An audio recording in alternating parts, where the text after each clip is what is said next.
So this is a bit from chapter number 4, and the title of chapter number 4 is automation. So I am starting with the bit machine cell. What is machine cell? That we should understand first of all. Machine cell may be defined as a group of closely located workstations while where multiple sequential operations are performed on one or more families of similar raw material, parts, components, products, or information carriers. So machine cell it doesn't mean that there must be a machine. You can call there is a working station. Something some work is happening there in that machine. So in machine cell there may be a group of raw materials, there may be a group of different parts, there may be a group of different components or different products or some information carriers. That is called as a simply a machine cell. Actually this machine cell knowledge is required whenever you start any manufacturing firm. So there you need to know which type of machine cell you are going to implement in your project.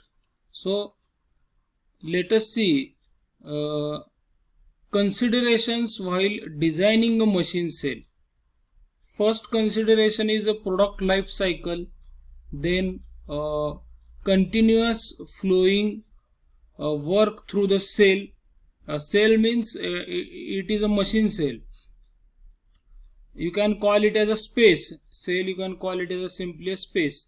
Proper allocation of resources for gauging and tooling. Aggressive update of equipment and process. These 4 points are must be taken into consideration for designing of machine cell.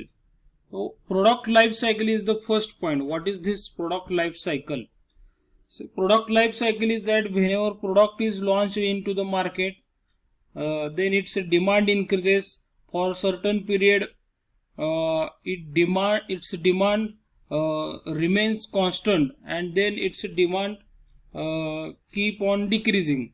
So that is what product life cycle. So product launch करने से product का demand कम होने तक जो भी cycle होता है उसको प्रोडक्ट लाइफ साइकिल कहते हैं. तो प्रोडक्ट लाइफ साइकिल जो है वो कंसिडर करके आपको मशीन डिजाइन सेल जो है वो सिलेक्ट करना है. उसमें प्रोडक्ट लाइफ साइकिल कॉस्टिंग कितना है, टाइम पीरियड कितना है, इसको आपको फोरकास्ट करना है. You have to forecast the period of product life cycle. You have to forecast the period of product demand. All these points you have to take into consideration before selecting a type of machine cell. Actually there are basically 4 types of machine cell, and by considering your type of product you have to select a machine cell. It should not happen that your product demand is very less and you are going to set up a huge plant for that. So this is not a fair. So you have to take product life cycle into consideration, all the points in the product life cycle. Then you must go for designing a machine cell. Flowing work through the cell. So it should not happen that one day your machine cell is closed, there is no work in your machine cell, machines are steady, there are no machine hours, there are no worker hours.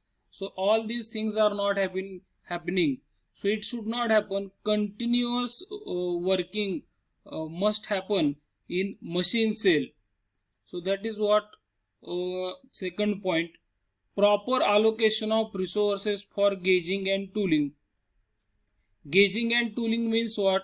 Gauging means measuring devices, and tooling means you need different tools for manufacturing processes. So these 2 points must be allocated properly as per the requirement. It should not happen that somewhere you need you need a drilling tool and drilling tool is not available, and it is not available at the proper location in your machine cell. This case should not happen. So therefore, proper allocation of resources is important point in machine cell. Then aggressive update of equipment and processes. So every 1 hour you have to check whether all processes are going as per plan or not. All equipments, whether these are available or not in manufacturing process. So you have to take aggressive update of everything. Just like you take aggressive update of your WhatsApp and Facebook. So aggressive update of equipment and process you must take in machine design cell. Then structural issues of these machine cells are as follows. You can see selection of component families and grouping these components into the family. What happens here? Suppose there are 100 components and 100 components are having different shape, but you have to group these 100 components on the basis of their characteristics, on the basis of their traits. Means their shape may be same, or some components may have same types of manufacturing operation. For example, out of 100 components, 80 components are required to be turned on lathe machine, 20 components are required to be drilled on drilling machine. So 80 components will have different group, 20 components will have different group. So these components are grouped as per their manufacturing characteristics. Then grouping of machines and processes into cells. So you have to group the different machines. You have to make group of machines as per the requirement of manufacturing processes.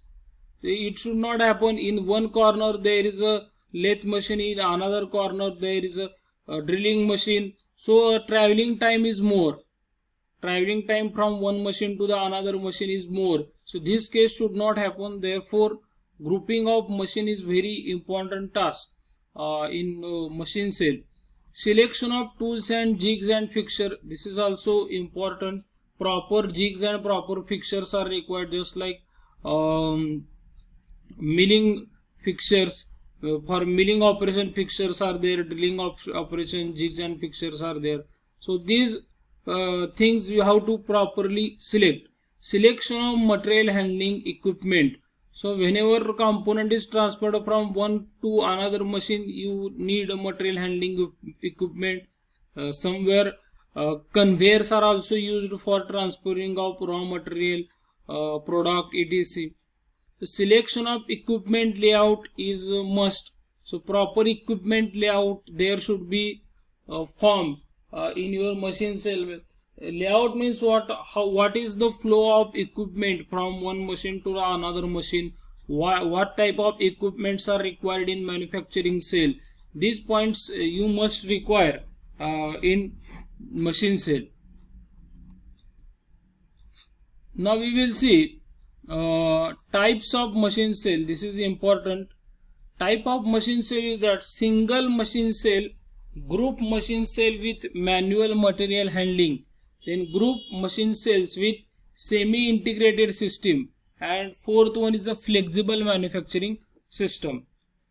Now first type is the single machine cell. There is a single machine and other supporting jigs, fixtures and tooling organized to make one or more part families.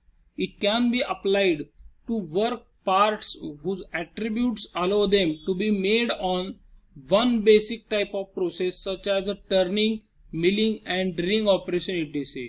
So what does it mean? In single machine cell there is only one machine located in small space, in small floor space, and for running that one machine you need jigs, you need fixtures, you need different tools, you need different gauging devices, also you need raw materials. All these things are gathered at one place for proper functioning of that one machine. So single machine cell, it consists of only one machine and it consists of other required devices for manufacturing processes. So obviously single machine cell is not much costly as compared to other type of machine cell, and you can consider single machine cell is used for only batch type of production. Very less number of components you can manufacture on single machine cell. Then group machine cell with manual material handling. The diagram you are observing here, this is machine number 1, machine number 2, machine 3, machine 4, machine 5, machine 6, and this is machine number 7. And from this machine, component is transferred to machine tool M2, that is machine number 2, M3, machine number 3, component is transferred from M2 to M3, component is transferred from M3 to M4, and so on up to M7, and here out, that is product is finally manufactured. So components are transferred by manual material handling. Actually these are the conveyors, and products or components are pushed by human interference. With the help of humans, these components are transferred in this elliptical path. This is in and this is out. So human operators do the material handling. Now next type is the group machine cell with semi-integrated material handling system. Now you can see these two layouts. This is a straight layout and this is a loop layout, closed loop layout. So here straight layout, components are automatically transferred from machine 1 to machine 2, machine 2 to machine 3, machine 3 to machine 4, machine 4 to machine 5. So in this way components are transferred. This is what material handling, and which is automated. And here machine cell with semi-integrated loop layout configuration means products are automatically transferred from M1 to M2, M3 to M4, M4 to M5. In this way there is a flow of raw material. There is a flow of raw material in this way. And at the location of machine 8, that is M8, your product is finally manufactured. So the basic difference is that here material handling is happening automatically, means conveyors are moving with the help of some external aid or with the help of motors, with the help of electric powers. So these you can call, these are the conveyors. These are the conveyors which are helpful to transfer raw material from one machine to the another machine. So in the straight way, product is raw material is transferring, and in this loop layout product is transferring in the elliptical path. So here more machines you can accommodate, here less machines you can accommodate. So this is the basic difference. And you can see simply a space required for this loop layout configuration. Obviously it is more space required for this straight line configuration. It is less, that also you can understand. Also electrical power requirement is also less in case of straight line, and electrical power requirements are more in case of loop layout configuration. So this is happening in machine cell, group machine cell with automated conveyors, or you can call it as automatic raw material transformation. So these are the three basic types. In next lecture we will see the flexible manufacturing system, that is also a type of machine cell.